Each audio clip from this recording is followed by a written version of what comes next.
기도합니다. 하나님 아버지, 오늘 주일입니다. 1월 둘째 주일입니다. 오늘 전교인 나와 예배하게 하시고 오늘 아침에는 또 말씀으로 하루를 엽니다. 주의 은혜가 우리와 함께 하옵소서. 예수님 이름으로 기도합니다. 아멘. 오늘은 8일 주일입니다. 야고보 5장 왔어요. 1절로 11절 읽습니다. 들으라 부한자들아, 너희에게 임할 고생으로 말미암아 울고 통곡하라. 너희 재물은 썩었고 너희 옷은 좀 먹었으며 너희 금과 은은 녹슬었으니 이 녹이 너희에게 증거가 되며 불같이 너희 살을 먹으리라. 너희가 말세에 재물을 쌓았도다. 보라, 너희 밭에서 추수한 품꾼에게 주지 아니한 삭시 소리 지르며 그 추수한 자의 우는 소리가 만군의 주의 귀에 들렸느니라.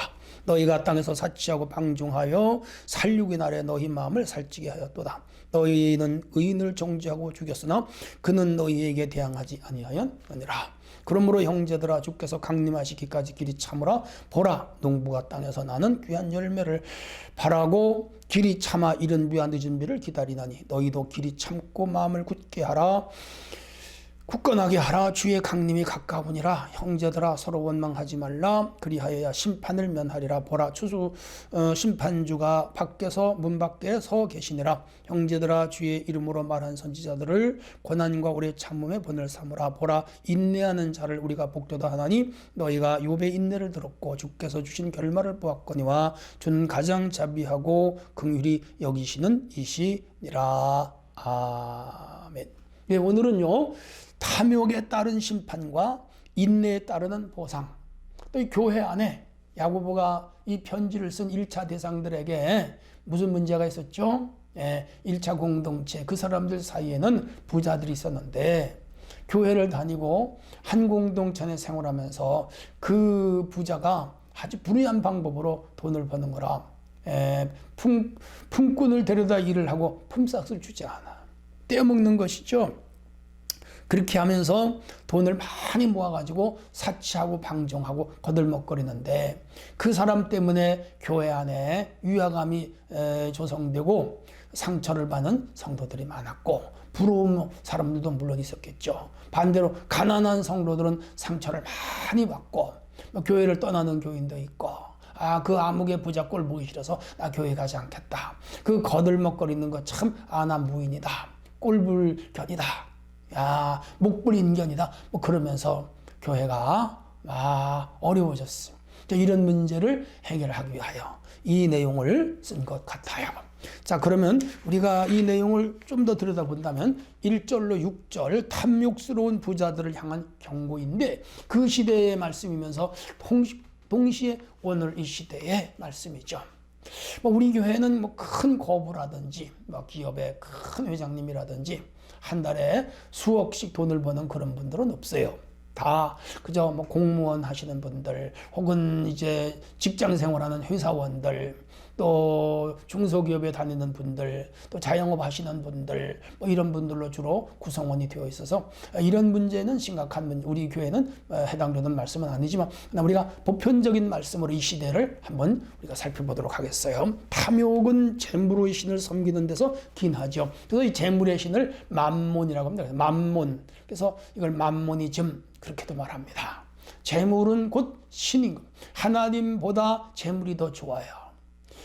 물질은 우리 기능적으로 참 필요하죠. 우리 육체를 가진 인간은 식생활을 해야 되고, 그리고 한 달 동안의 생활비가 있어야죠. 차도 굴려야 되고, 전기도 써야 되고, 인터넷도 써야 되고, 휴대폰도 했어요. 그리고 세금도 내야 되고, 이 추운 겨울에 난방도 해야 되고, 그리고 옷도 사 입어야 되고, 자녀 교육도 해야 되고, 참 쓸 데가 많죠. 여가 선용도 해야 되고, 의식도 해야 되고, 또 여행도 하고 싶고, 다 돈이죠. 돈은 필요한 아주 중요한 요소이고 가치이고 또 도구, 화폐이죠. 그런데 그 돈이 하나님보다 더 높을 때, 하나님보다 더 앞에 있을 때 그게 이제 우상이 되는 거라. 야고보는 부자들을 향해 너희에게 임할 고생으로 말미암아 울고 통곡하라. 그래서 부자가 천국 가는 게 얼마나 어려운지, 약대가 바늘귀로 들어가는 것이 쉽다. 낙타가 바늘구멍으로 나가는 것이 쉽다. 거의 불가능하다. 하나님의 은혜가 아니고는 안 된다는 것이죠. 뭐지요? 부자들의 폐악상이죠. 다 그런 건 아니에요. 근데 부자들은 대체로 교만합니다. 그리고 사람을 사람으로 안 봅니다. 진짜 교만해요. 그래서 맞습니다. 교회 안에 그런 사람들이 있었어요. 그래서 품꾼에게 마땅히 지불해야 할 임금을 착취했어요. 사치와 방종에 취한 자들, 불우한 방법으로 돈을 모는 거죠. 정직한 방법으로 돈을 모는 것은 귀한 거예요. 이 사람들은 세상 사람들로부터도 칭송을 받고 하나님도 귀하게 여겨요. 아리마대 부자 요셉, 아브라함, 이삭하고 다 부자였잖아요. 부자였죠. 다윗도 부자예요. 솔로몬도 부자였어요. 오빌의 금을 돌덩이처럼 레바논 백향목을 뽕나무처럼 썼잖아요. 다 귀한 부자들이죠. 그들은 하나님 안에서 얻은 거. 그런데 여리고의 삭개오는 불의한 방법으로 부자 됐잖아요. 회개하고 다 내려놨죠.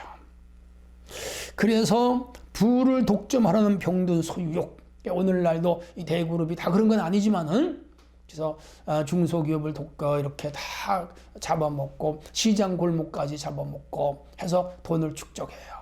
물론 그들이 국가에 세금을 많이 내고 공헌하는 바도 많이 있지만 반대로 그들 때문에, 대기업 때문에 죽어가는 회사들도 많이 있죠. 양면성 있는 것 같아요.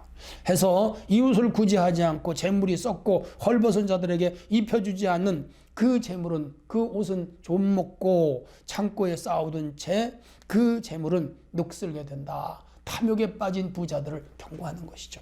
저는 우리 은혜교회 성도들이 다 부자가 됐으면 좋겠어요. 돈을 많이 벌었으면 좋겠어요. 근데 그게 선한 사업에 써졌으면 좋겠어요.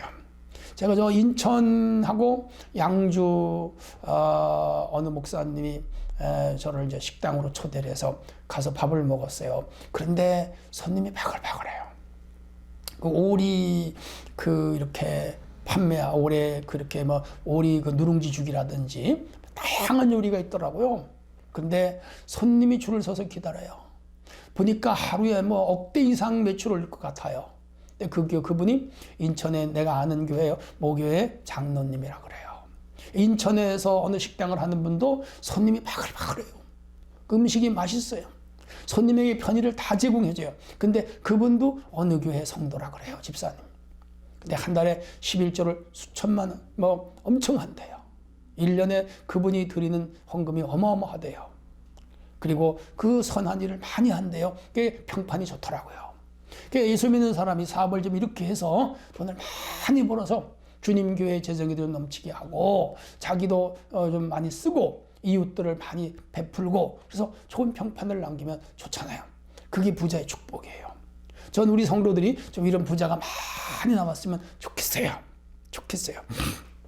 자, 그래서 이 돈만 사랑하는 사람들은 마음이 하나님께나 천국에 있는 게 아니라 돈에 있어. 그래서 이런 사람은 천국에 들어가기 어렵다. 예수님이 말씀하신 거예요. 야고보가 언급한 탐욕스러운 부자들의 모습은 어떠한가요? 울며 통곡하는 날이 온다. 그 어느 걸 다 잃어버린다 이 말이죠. 그래서 그러므로 부질없는 재물에 마음 두지 말고 하나님께 마음을 둬라. 다윗 때의 다윗이 압살롬의 난에 도망을 가서 저 길르앗 라못에 갔잖아요. 바르실레라고 하는 부자가 있었는데 다윗을 도와줬어요. 하나님도 그를 칭찬했어요. 내 주변에 어려운 사람, 힘든 사람, 가난한 사람, 약한 사람, 곤경에 처한 사람 도와주는 부자가 돼야 돼요. 자, 하나님이 내게 재물을 허락하신 목적은 무엇일까요? 하나님을 위하여, 선한 일을 위하여 써라. 그거예요. 자, 이제 7절로 11절 원망하지 않고 인내할 이유가 뭐냐 하는 거예요. 자, 성도는 분노와 원망의 감정을 잘 다스려야 돼요. 우리 인간인데 왜 분노가 없고 감정이 없겠어요?